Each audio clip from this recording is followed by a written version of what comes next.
So first, you need to download your design on Canva. So click share and then download and then check the transparent background and then adjust the resolution of your image.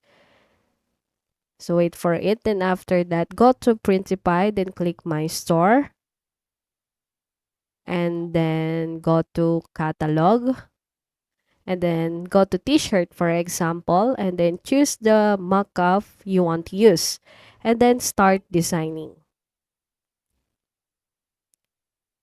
So after that, go to upload, then my device, and then choose the design that you've downloaded from Canva, and then adjust the design on your t-shirt mockup.